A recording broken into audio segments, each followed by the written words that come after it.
Allez, salut les logiques, on se retrouve sur le point de marché Bitcoin. Donc on avait dit qu'on allait suivre plus régulièrement le Bitcoin dans cette période-là où c'est un petit peu compliqué, où il y a pas mal de panique sur les marchés. Donc on va essayer d'amener, encore une fois, quand les émotions sont là, il faut amener de la rationalité dans son analyse. Et donc, c'est ce qu'on va essayer d'apporter avec les théories de Hosoda. Donc voilà, notre plan, on avait ce plan baissier qui allait chercher la zone de liquidité. On a cette zone ici en rouge qu'on avait marquée comme potentiellement une zone de support qui devait commencer à faire ralentir les prix. Donc on est venu atteindre les 27 379. On a dit hier qu'il fallait que cette bougie commence à latéraliser, donc ça permettait sur les unités de temps inférieures de ralentir et de s'écarter de cette ligne de force. Donc cette ligne de force ici qui nous projette une période plutôt vers les 12 107, vers fin mi-juin, pardon. Donc, pour le moment, on a bien le ralentissement qui est en train de se faire. On espère, je pense, rester dans cette zone potentielle, mais il va falloir vraiment ralentir ce mouvement. On va observer du coup sur les unités de temps inférieures, donc on avait dit hier d'observer le 40 minutes. Donc pour observer le 40 minutes, pour voir le début d'un ralentissement. Donc c'est encore fragile. Ici, il y a effectivement un ralentissement, on le voit bien dans la zone. euh, Qu'est-ce que j'ai fait? Hop, voilà. Je vais effacer ce trait. Donc dans la zone rouge qu'on avait délimitée, donc on a bien eu contact, le rebond qui est en train de se faire.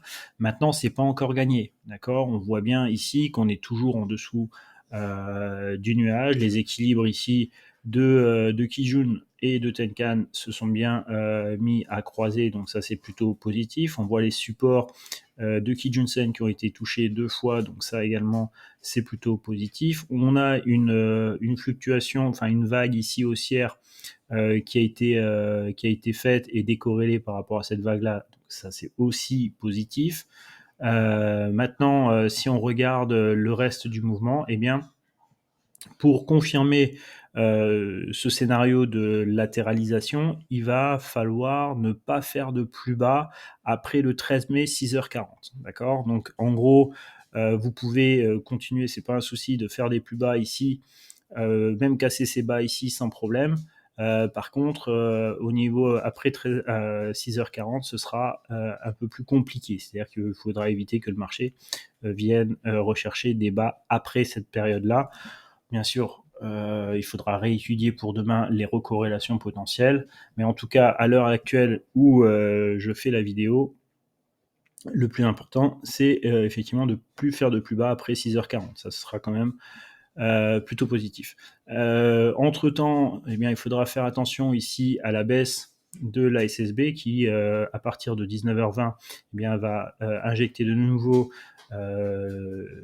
un, un momentum baissier sur lequel il faudra évaluer effectivement le produit à la baisse. Ensuite, on a la poussée passive ici de Tenkan qui devra s'activer vers 4h40. Donc tout ça pourrait nous emmener à avoir un rebond potentiel pour aller chercher eh bien, cette zone de liquidité autour des 32 048 ici potentiellement. Donc c'est ça que je vais observer demain. Donc pour le moment, par rapport à la zone, eh bien, ça tient. Le ralentissement en train de se faire, c'est vraiment fragile. Vous voyez comme ici, on avait un ralentissement qui était en train de se mettre en place, et puis l'accélération baissière pour aller chercher la zone de liquidité. Donc bis repetita, on a cette vague d'impulsion, on a maintenant Kijun-sen qui vient en support, donc il y a des choses qui sont intéressantes. Maintenant, on va continuer à regarder ça tranquillement demain, sans céder à la panique. Voilà, je vous dis à la prochaine vidéo. Salut, salut!